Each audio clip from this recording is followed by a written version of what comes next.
the vents. Adam, just take the blankets off your bed and wash them, your room smells like a foot. I leaned against the doorframe and stared at my brother, who was playing Xbox at his desk, trying to ignore me. I threw my hands up. Fine, whatever. You can be disgusting if you want to. I closed the door, walking back into the living room. Being the oldest sucked. I was 17 and he was 15. He never listened to me.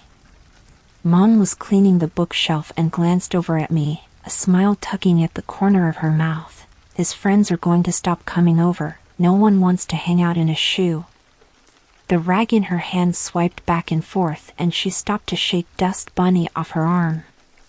He's making the whole house stink. It's not just his blankets. The house smells rotten.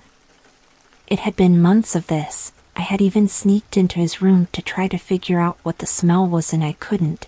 He was nasty and it was seeping everywhere. I know, it's driving me insane too, Samantha. I don't know what to do with your brother sometimes. She looked up at the top of the shelf with a grimace and snagged a little ceramic cat and handed it to me so she could dust where it had been. As she looked back up, her eyes scanned the wall and she froze. Mom? What's... I couldn't get the rest of the sentence out as she dropped the rag and her hand blindly snagged my forearm, a signal to be silent I recognized from some ancient part of my brain, the part that survived thousands of years of evolution. Her eyes were locked on a square vent on the wall, the one that had the big grate you could see into. Her hand was a vice, and I felt my heart slam in my chest. I leaned over to look past her and felt a scream start to build where my lungs used to be. A man was looking back at me with wild eyes from the back of the vent. He was balding and in his 50s, and his eyes were almost bulging out of his face. His skin was so sunken.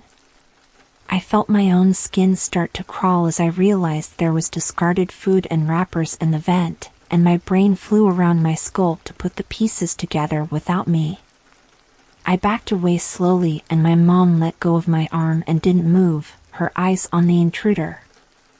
I moved out of sight and slid my phone out of my pocket, tapping in 911. With a beep, my screen went black.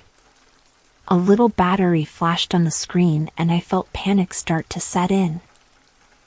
I moved quickly down the hall, looking back at Mom, who I could still see was staring at the vent, locked into a staring contest with the man. I quickly shoved Adam's door open and looked up at the ceiling. The light there was huge, one of those 3x4 lights that should be in a kitchen, but wasn't. The back was missing.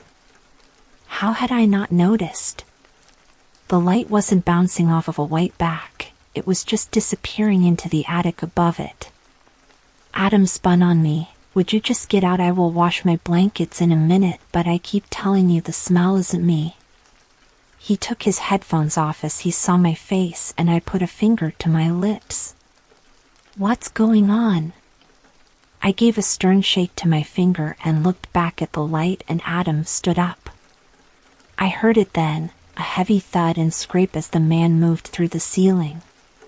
Mom quietly ran through the hall toward us, and as she did, I could see his silhouette above the frosted glass of the light, leaning down until his eyes came into focus.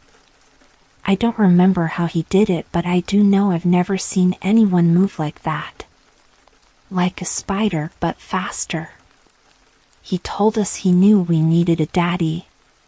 Sometimes he comes in and tells us about his last family. It's been a few weeks now, and when I look at Adam, he's not moving anymore. Mom stopped moving a few days ago. I'm so hungry, but I can't get loose. I've tried. I'm tired of trying.